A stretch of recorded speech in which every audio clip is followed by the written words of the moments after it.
A paz do Senhor para todos vocês que estão aí acompanhando nossas aulas, acompanhando nossas ministrações pelo canal do YouTube. Estamos aqui hoje para trazer um estudo ou uma exposição da segunda epístola que Pedro escreveu, onde ele exorta aqui em 3 capítulos os irmãos a se manterem firmes, a se manterem ali constantes e a perseverarem na sua caminhada cristã. Essa carta ela é uma carta muito maravilhosa. Existem vários comentários que já foram abordados sobre essa carta com vários autores, grandes homens de Deus. E eu despertei esse interesse em trazer um estudo sobre a segunda carta de Pedro. Alguém deve estar perguntando, poxa, se ele vai começar agora, por que ele não já começou logo pela primeira carta? Bom, a gente no decorrer da exposição, a gente vai comentando, eu vou falando um pouco sobre alguns episódios, alguns acontecimentos, algumas ilustrações, alguns ensinamentos que ele trouxe na primeira carta, e depois a gente vai dar uma explanação geral nos próximos estudos futuros sobre a primeira carta de Pedro. Mas eu achei por bem começar com essa porque eu me identifico muito com o conteúdo dessa segunda carta. Nós vamos aprender aqui um pouco sobre o seu autor, alguns objetivos que levou Pedro no finalzinho de sua vida, que essa carta aqui deixa muito bem claro, o finalzinho de sua carreira, onde ele faz aqui já exortações, dizendo que ele já estava próximo de deixar aquele tabernáculo, e a gente vai ver algumas coisas do que ele ensinou e qual era a sua urgência e objetivo em alertar os irmãos, a qual essa carta foi endereçada. Ela consta apenas de 3 capítulos, não resta dúvida quanto à autoria dessa carta ser de Pedro. Apesar de ter surgido no decorrer da história, se levantando alguns nomes, alguns que tentaram tirar a autoria de Pedro dessa carta, como por exemplo, eu tenho aqui um comentário, uma introdução bíblica, aqui, ó, esse livro aqui é maravilhoso, e nesse livro aqui ele abordou que tinha algumas pessoas que se levantaram para tentar tirar a autoria de Pedro e atribuir a outras pessoas, certo? A gente vai falar um pouco sobre isso. Eu espero que eu possa trazer alguma novidade, não novidade de extraordinário que você não tenha visto, mas alguma colocação, alguma abordagem que você talvez não tenha visto dessa maneira, certo? E nesse primeiro capítulo aqui, dessa segunda carta, onde vemos o próprio autor já se identificando como o próprio Pedro. Essa aqui já é uma evidência interna muito bem clara, onde já mostra aqui o autor da carta, né? Talvez você diga assim, não, mas aí no autor apenas está se identificando, mas é claro que sim, mano. Certo? Talvez você possa ter ouvido já outros argumentos de que venha a querer afirmar que por se iniciar o nome inicial da carta com a pessoa talvez não seja um indício de que ele seja o autor, tá? Você pode ter ouvido por aí alguma coisa dessa maneira aí, mas já fica claro que essa carta ela é de autoria paulina, talvez não tenha sido escrita pelo seu próprio punho, porque como eu disse, por exemplo, eu não disse, mas o escritor aqui, o que redigiu, ou talvez um copista, possivelmente tenha sido aqui atribuições, estudiosos dizem, alguns estudiosos dizem que talvez foi Marco quem escreveu, porque Marco no finalzinho da vida de Pedro, ele teve um momento ali que passou um tempo junto com Pedro. E a gente vê isso aqui muito bem no relato final do capítulo 3 dessa carta, quando ele faz algumas esclarecimentos, aonde ele se encontrava e para quem ele estava dirigindo aquela carta, certo? Mas no capítulo 1 dessa carta aqui, eu coloquei aqui como tema do capítulo 1, do versículo 1 até o versículo 21, como exortações. Eu estou aqui com o notebook para me ajudar no sermão, no esboço que eu fiz aqui, tipo um slide data show. Aí só eu vou ter o privilégio de ficar aqui vendo. Futuramente a gente vai tentar projetar esses slides para que o vídeo vá ficando mais interativo. Eu preciso da ajuda de vocês para que possam me ajudar nos meus comentários. Comente aí. Diga alguma coisa, o que é que você está achando. Nem que seja para denigrir minha imagem, mas diga aí, poxa, fala alguma coisa que é para que eu possa melhorar, para que eu possa chegar ao teu raciocínio também. Eu também preciso da sua ajuda. Vamos voltar para cá então. Como eu estava falando, esse capítulo 1 aqui, eu coloquei como tema aqui, ó, exortação às virtudes cristãs, que é a ênfase desse capítulo 1 aqui. Vamos ler um pequeno trecho desse capítulo. Nós vamos meditar nos 21 versículos, certo? Mas agora, no momento, eu quero apenas ler os versículos de 1 a 4. A primeira parte, e a gente, no decorrer, vai vendo outras partes da carta, amém? Acompanhe comigo aí. Eu estou aqui com a Bíblia da versão atualizada, né? Talvez se você estiver acompanhando com outra versão, pode ser que você ache um pouco diferente, mas mantenha um foco no princípio. A palavra é a mesma. Diz assim, ó. Simão Pedro, servo e apóstolo de Jesus Cristo, aos que conosco obtiveram fé igualmente preciosa, na justiça de nosso Deus e Salvador Jesus Cristo. Graça e paz sejam multiplicadas pelo conhecimento de Deus e de Jesus nosso Senhor. Visto como pelo seu divino poder nos têm sido doadas todas as coisas que conduzem à vida e à piedade, pelo conhecimento completo daquele que nos chamou para a sua própria glória e virtude, pelos quais nos têm sido doadas as suas preciosas e muito grandes promessas, para que por elas vos torneis coparticipantes da natureza divina, livrando-nos da corrupção das paixões que há no mundo. Amém? Até o versículo 4. Qual era o objetivo de Pedro nessa segunda carta?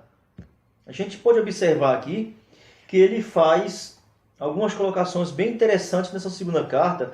Há algumas palavras que são visíveis aqui nessa segunda carta que não aparecem na primeira carta. Mas com certeza ele tinha um objetivo concreto ali a atingir com essa carta. Quanto à figura de Cristo nessa carta, qual a diferença da figura de Cristo na segunda carta para a primeira carta? Calma aí, eu acho que a ansiedade apressa, mas vamos devagarzinho que a gente tem bastante tempo. Eu estou aqui em minha casa e esse equipamento que eu estou aí filmando, você que está aí assistindo, ele grava só apenas 46 minutos. Aí é por isso que eu fico assim, às vezes dou aquela velha gaguejada que isso é natural, por questão de ansiedade de ficar apreensivo de como vai ficar o vídeo, mas devagarzinho, segura um pouquinho aí, porque se não der aqui, a gente vai e faz uma segunda parte, uma terceira parte, até que fique todo completo e que a gente, eu e vocês, possam chegar a um entendimento claro, viu, irmão? Não esquenta não, devagarzinho aí. Então, a figura de Cristo, na primeira carta que Pedro escreveu, ele apresenta Cristo como um sofredor, ou seja, aquele que veio para sofrer, para tomar nossas dores e nos salvar pela sua obra no Calvário. Então ali, você observar, você pode ver que ele mostra os sofrimentos de Cristo. Qual a diferença para o Cristo que ele mostra aqui nessa segunda carta? Bom, aqui você pode observar, se você analisar bem direitinho, você vai ver aqui que ele já não mostra mais o Cristo humilhado. O Cristo que aparece nessa segunda carta, ele já tem uma ênfase muito mais superior ao que ele mostrou na primeira carta. Se você observar aqui, ele não relata aqui os sofrimentos de Cristo, mas mostra aqui uma figura de um Cristo real e exaltado, com a sua majestade, com a sua glória, com todas as suas virtudes, com promessas feitas que serão cumpridas no decorrer da história, e uma delas já começa a se cumprir com a sua volta, que ele fala aqui sobre a sua vinda. Ele vai tratar aqui e alertar os irmãos sobre o perigo de falsos mestres e por aí vai. Então você pode ver que ela tem um conteúdo bastante diferente da primeira carta. Esse também foi até um dos motivos por qual demorou a entrada dessa carta no cânon sagrado. Até por volta do ano 200, do ano 300, nos concílios que tiveram por aí, essa carta ela não estava ainda praticamente confirmada, por assim dizer, dentro do cânon sagrado. Mas lá por volta do ano 300, Orígenes, Eusébio e Cesareia, eles já faziam menção dessa carta nas igrejas como sendo uma carta canonicamente inspirada, certo, irmãos? Então, tem essas peculiaridades dessa carta. Qual era o objetivo? Um dos principais objetivos de Pedro a escrever era para que trazer uma exortação ou uma prática visível das virtudes cristãs. Então ele exorta aqui os irmãos que estavam dispersos aqui devido ao Império Romano ter expulsado todos os judeus de Roma, e eles se espalharam por todas as regiões. Não há aqui um destinatário específico, mas aqui ele apenas interessa a aquelas pessoas que obtiveram, no versículo 1 aí, aos que conosco obtiveram fé, aos que conosco, são aqueles que acompanham, que receberam a mesma palavra, não que estavam dispersos devido à perseguição. Então ele dirige essa carta a uma classe de irmãos. Ela é considerada como uma carta universal, que era para ser lida por todas as pessoas.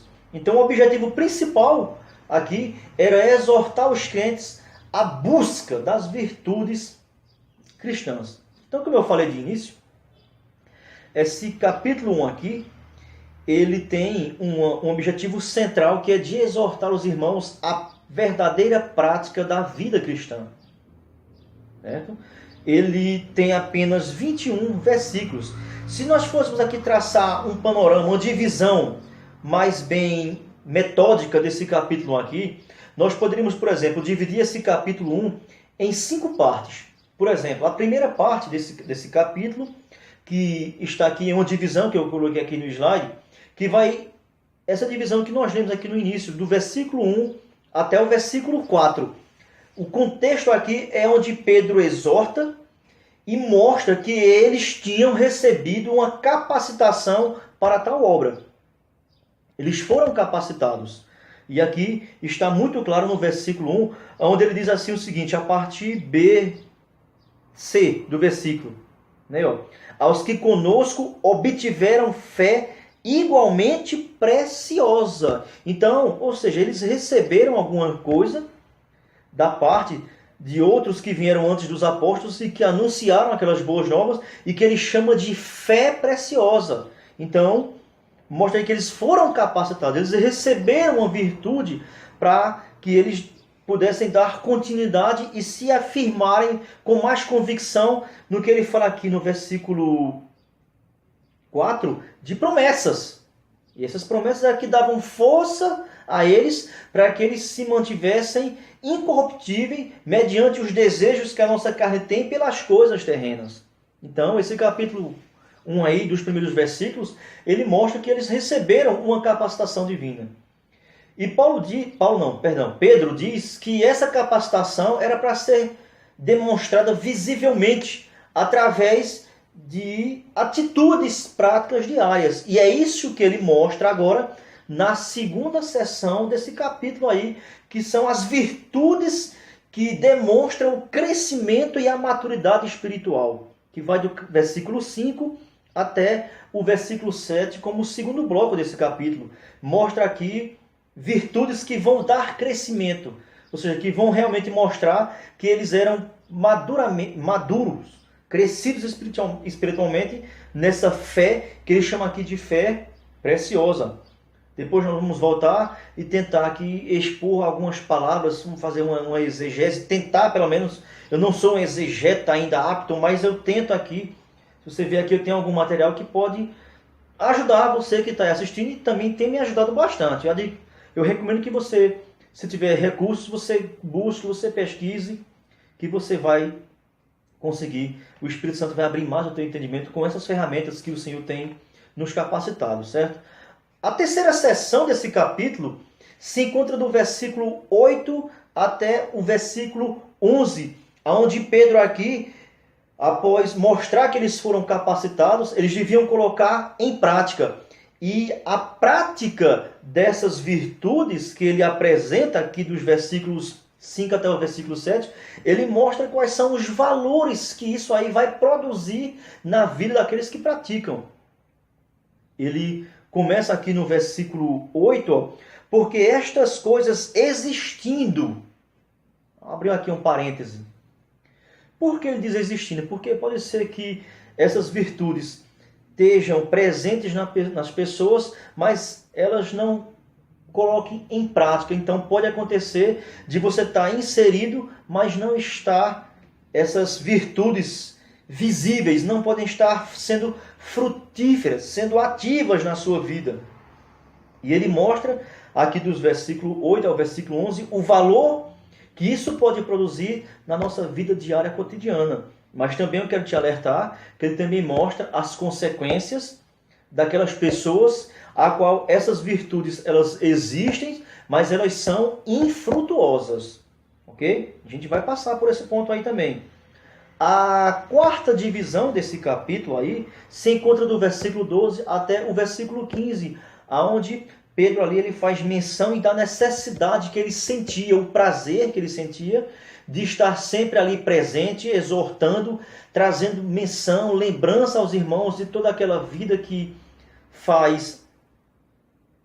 se faz necessário ter em prática para demonstrar verdadeiramente uma maturidade espiritual. Então, ele mostra aí o alvo que ele tinha ao escrever, que era trazer sempre a lembrança. Sabe por quê, irmão? Porque nós somos muito esquecidos das coisas. O que a gente aprende aqui hoje, se a gente não ficar sempre naquele ato repetitivo de estar sempre voltando a praticar, logo a gente cai na mesmice e esquece tudo que a gente aprende. Então ele está sempre ali, ele tinha aquela disposição, tinha um objetivo que era sempre de trazer a lembrança aos irmãos, para que eles estivessem sempre ali aptos e praticando e convivendo a vida cristã verdadeira, que era o que demonstrava que eles tinham um conhecimento pleno, um conhecimento completo de Cristo. E ele encerra essa sua carta dos versículos 16 até o versículo 21, e até na minha Bíblia aqui, na epígrafe, deixa eu mostrar aqui para vocês, está aqui em negrito, aqui tem até um títulozinho aqui nela que eu acho maravilhoso e tem a ver com o que eu vou falar. Ele fala aqui, ó, a superioridade da palavra de Deus. Então ele encerra essa exortação, esse ensinamento, falando da autoridade pela qual ele escreveu e exortou aqueles irmãos com essa carta. Ele vai aqui fazer menção aqui que eles deviam não desprezar, mas atentar para aquilo que tinha sido escrito. Ele faz menção das palavras dos profetas anteriores a ele, e que aquilo ali fazia bem se eles atentassem, porque ajudariam eles a se manter mais confirmados nas promessas que tinham sido feitas pelos profetas, e que algumas delas já vinham se cumprindo, e estão se cumprindo, e ainda tem algumas para se cumprir em todo o decorrer da história. Ele mostra aqui a sua autoridade. Ele, como apóstolo, ele tinha autoridade para escrever, e o que ele escrevia não é porque ele queria, mas sim porque ele achava que aquilo ali iria produzir resultado na vida de todos aqueles que realmente crescem nas Escrituras. Então aqui ele termina mostrando a base de sua autoridade como apóstolo. Então aqui a gente pode ver bem que dá para a gente fazer uma divisão e separar os assuntos para que a gente possa chegar a um todo completo, o discernimento. Se a gente for analisar aqui bem, eu estava prestando atenção, esse comentário aqui, alguns que eu tenho aqui atrás, eles mostram algumas coisas, alguns aspectos que essa carta tem que me chamou muita atenção. Por exemplo, infelizmente isso é um jargão que a gente escuta muito. Eu digo isso até com bastante temor. Infelizmente, mas no meio pentecostal, mais voltado, não o pentecostalismo tradicional histórico, mas para o lado pentecostal voltado para o neopentecostalismo. Que isso tem sido, infelizmente, um ramo que tem se alastrado e que tem, muitas vezes, denegrido a imagem do verdadeiro pentecostalismo bíblico, certo? Que é um jargão que diz o seguinte, que o estudar teologia é totalmente coisa do homem, que não é bíblico, que não é de Deus, é coisa apenas humana, é filosofia. Mas a gente analisando aqui esse capítulo 4, se você observar bem, no capítulo 1, quer dizer, da segunda carta, todo o capítulo 1 aqui, se você observar, a palavra conhecimento aqui aparece 4 vezes. Aí eu te pergunto, irmão, então como é que você vai conhecer se você não estudar? Porque tem alguns assim, não, mas o Deus, meu irmão, revela, sim, revela, claro que Deus revela. Mas a maior revelação de Deus para o homem está aqui, ó, na sua Bíblia, na sua palavra. A revelação de Deus é a própria palavra. O que Deus quis revelar para o homem e que consegue, a mente do homem consegue entender os mistérios que a Bíblia chama de mistérios de Deus, na carta aos Efésios, o que ele quis deixar para o nosso entendimento está registrado na sua Bíblia. Não precisa você estar aí buscando atrás de revelação, indo atrás de profetas. Não leve a mal no sentido que eu não estou falando no sentido pejorativo, mas eu estou sendo realista. Porque acontece muito isso no nosso. Eu sou pentecostal, irmãos. Mas eu luto, eu resisto para tentar me enquadrar no que a Bíblia aqui pede aqui sobre a questão de emoções. Devemos aprender a controlar, certo? A Bíblia diz lá em 1 Coríntios que o espírito do profeta está sujeito ao espírito. Então, muitas vezes esse emocionalismo, que me perdoe eu falar, mas muitas vezes muitos têm aí como um agir de Deus. Não, cuidado com essa superficialidade. Isso é uma grande armadilha e pode fazer você ter uma direção a qual a Bíblia não manda você ir. Porque a Bíblia diz que a nossa esfera racional, o nosso culto aqui, como diz lá em Romanos 12, é um culto racional. Então isso aí quer dizer o quê? Que é um culto que está dentro de uma esfera espiritual, mas que é trabalhado através da nossa mente pela razão. A gente não pode perder as rédeas, irmão. Entendeu? Então, infelizmente, no meio pentecostal, neopentecostal, né, tem aqueles que, inclusive por serem líderes, por ser um pastor, um presbítero, seja lá o que for, não estou menosprezando a classe, certo? Mas a teologia não é de Deus. Não, irmão. Como é que você vai conhecer se você não estudar? Então, esse capítulo 1 aqui, ó, ele, com esse aspecto que essa carta aqui traz, ó, ele faz cair por terra a teoria de que estudar teologia é coisa do homem ou algo semelhante. Então eu recomendo que você vá estudar, meu irmão. Pare de querer manter essa espiritualidade superficial, porque isso aí é um jogo a qual você não vai ter domínio para controlar ele, e pode ser uma armadilha que o inimigo pode fazer para te enlaçar e deixar você preso sempre nessa mesmice aí, ok? Não leve a mal com isso que eu falei não, mas é uma realidade. Eu tinha que falar isso aqui, porque hoje o evangelho ele está sendo totalmente destronado, ele está sendo banalizado por muitas igrejas, por muitas correntes teológicas. Então, aconselho você estudar. Inclusive, eu vi esse assunto aí, ó. Eu tenho aqui, deixa eu mostrar aqui a vocês, essa apostila aqui, ó, que eu estou terminando o meu bacharelado, Teologia Contemporânea, certo? Pode ver aí, ó, tem curso avançado em Teologia. Foi no mês 5 que eu passei por essa apostila aí, você está vendo? Então aqui ela fala muito sobre essa questão aí das inovações e que tem, em vez de ter atraído pessoas para o reino de Deus, tem afastado pessoas porque confunde a mente. É tanta filosofia realmente que você não sabe com quem está a verdade. Mas a verdade se encontra aqui, ó, na Bíblia, não é em mim. Eu disse aqui é a palavra de Deus. Eu sou falho, certo? Então esse é um aspecto que essa carta aqui ela demonstrou claramente, sobre a busca do conhecimento.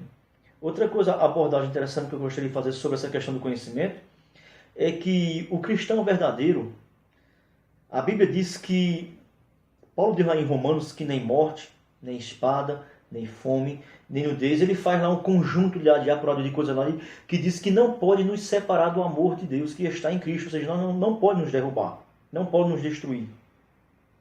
Nem o diabo também pode me destruir a você, porque a Bíblia diz que aquele que está em nós, né, a ação de Deus, o Espírito Santo, o selo, o penhor, é maior do que o mundo, né? É maior do que o maligno. Mas existe uma coisa que pode derrubar o cristão. Talvez você esteja pensando, oxe, não, irmão, não pode não. Então nem o diabo pode, não é que pode, irmão. O que pode derrubar o cristão é o que está escrito lá no livro de Oséias. Lá no livro de Oséias, no capítulo 4, diz assim o versículo: o meu povo foi destruído. Olha lá, foi, não iria ser, foi, por falta de conhecimento. Então, a única coisa que pode derrubar o crente é a sua própria ignorância, a sua própria falta de buscar a conhecer o Senhor. É o que Oséias disse 2 capítulos depois: conheçamos e prossigamos em conhecer. Então, o diabo ele não pode derrubar, mas ele vai te derrubar alimentando a tua mente com a mesmice e com a mediocridade e você continuar vivendo nesse mundo de fantasia, de ilusão e de ignorância. Então estude, meu irmão. A recomendação que eu dou para você é que você deve estudar. Eita, tá balançando aí a câmera é porque eu bati aqui a mesa e estou aqui na sala de janta. E tá balançando aqui, não se preocupa não. Esse foi o primeiro aspecto que a gente pode identificar claramente aqui e faz cair por terra essa tese. Né? A segunda característica que essa carta traz, principalmente a segunda carta, é que ela tem um contexto semelhante, muito parecido, até literalmente escrevendo aqui algumas frases, alguns versículos são praticamente que iguais à carta que Judas escreveu. Se você for aqui algumas folhazinhas mais para frente na Bíblia, você vai chegar na Epístola de Judas, que trata do mesmo assunto aqui sobre a advertência com os falsos mestres, os falsos doutores que estavam ensinando lá.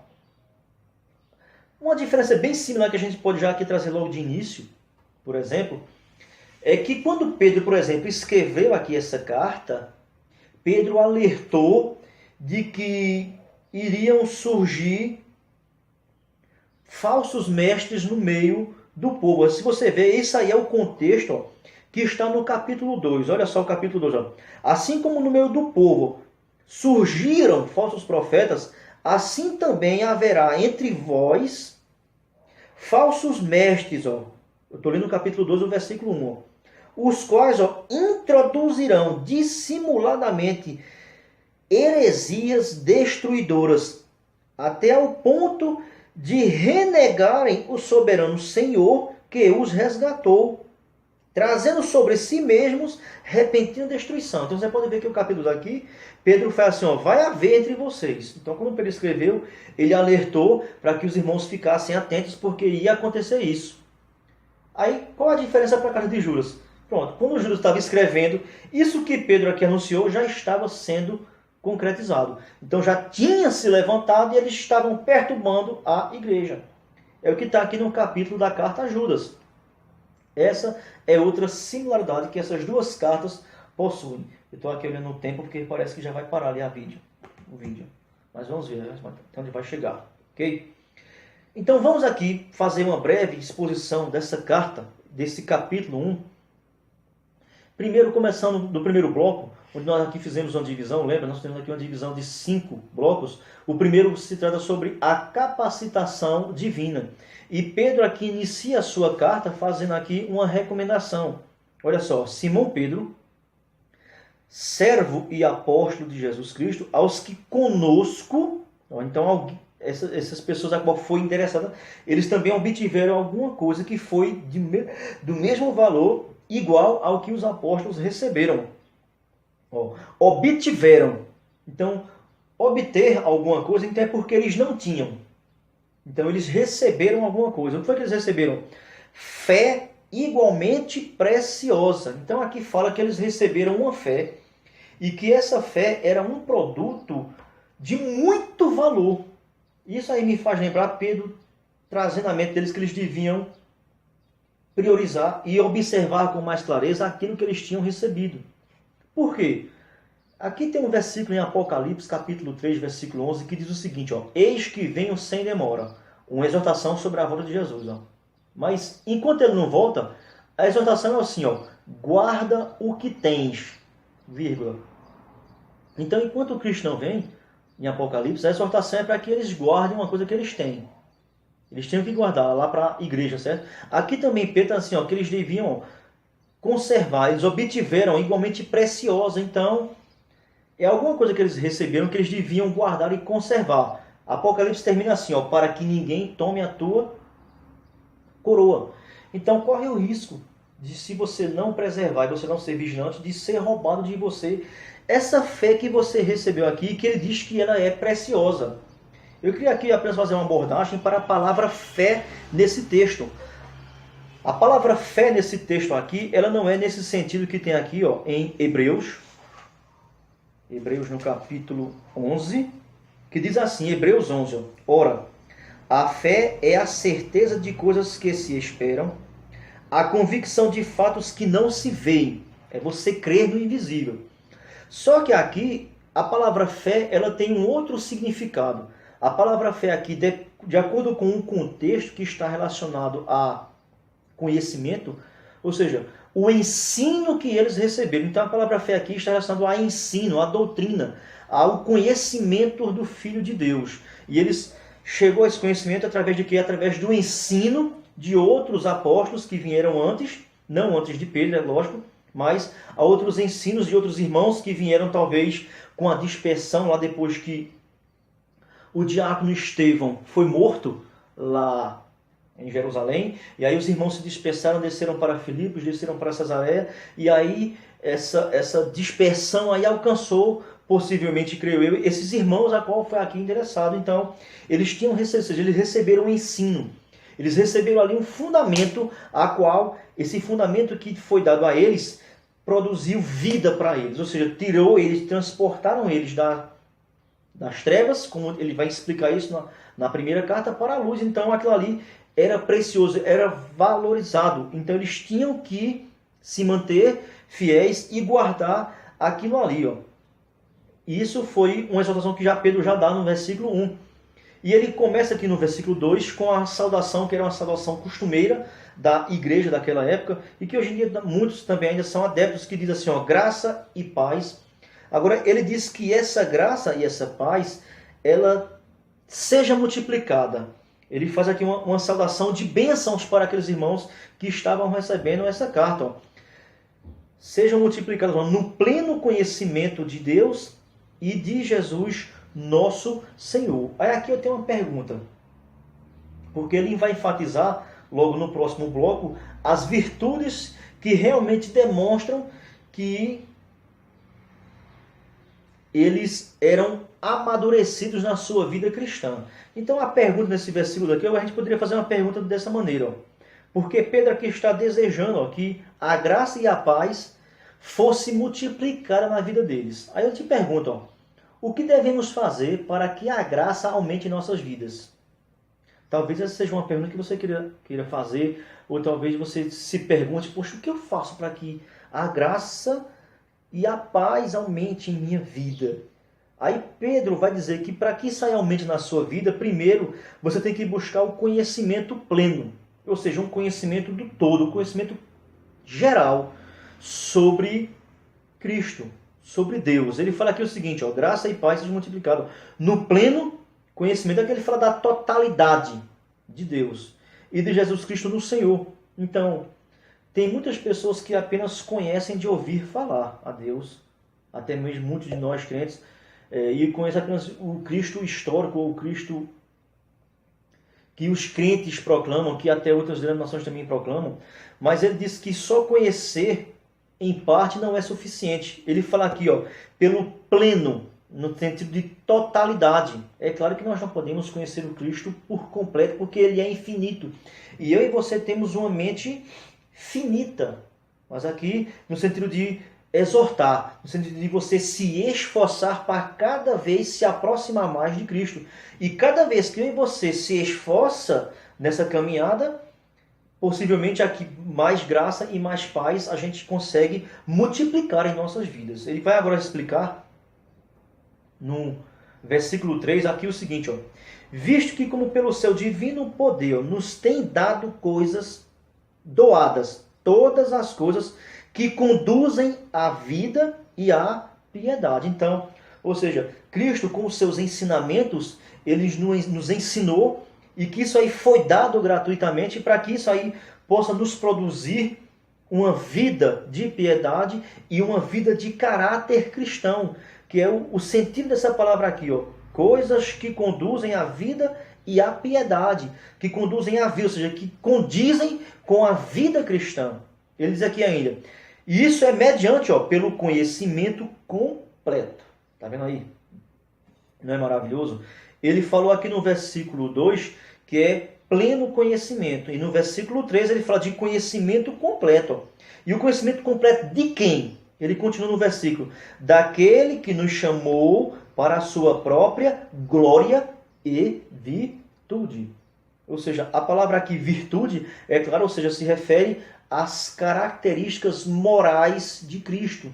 A palavra aqui no grego, do dunamis, no poder, ou seja, mas nas virtudes que produzem maturidade cristã, uma conduta realmente cristã verdadeira. E nós temos muito deixado a desejar nessa questão de conduta moral. Quando ele fala aqui no versículo 4 agora, ó, então ele diz que esse conhecimento pleno aí nos dá essas qualidades de glória e de virtude, certo? O versículo 4 ele diz o seguinte, ó, pelas quais nos têm sido doadas. Eu não sei porque tem tanta gente que diz assim, rapaz, Deus não me dá nada, Deus nunca me deu isso. Aqui diz, ó, diz que você tem algo que é precioso e que já foi doado para você. Então não há motivo para você ficar dizendo aí, ninguém me dá nada, o Senhor não me dá nada, eu estou na igreja há 50, 200 anos, nunca me deu nada. Calma, cuidado aí que você já recebeu algo que é bem valioso e não despreze. Cuidado para que ninguém tome a tua coroa. Lembra lá da exortação de Apocalipse? Guarda essa palavra aí. O versículo 4 então diz o seguinte, ó, que é o encerramento do primeiro bloco, ó. Pelas quais não têm sido doadas as suas preciosas e muito grandes promessas. Certo? Ele deu essas promessas que são grandes e que são muito bem proveitosas para a nossa vida. Foi com o objetivo que ele deu. Ele deu isso aí, não foi com o objetivo de satisfazer a nossa vontade.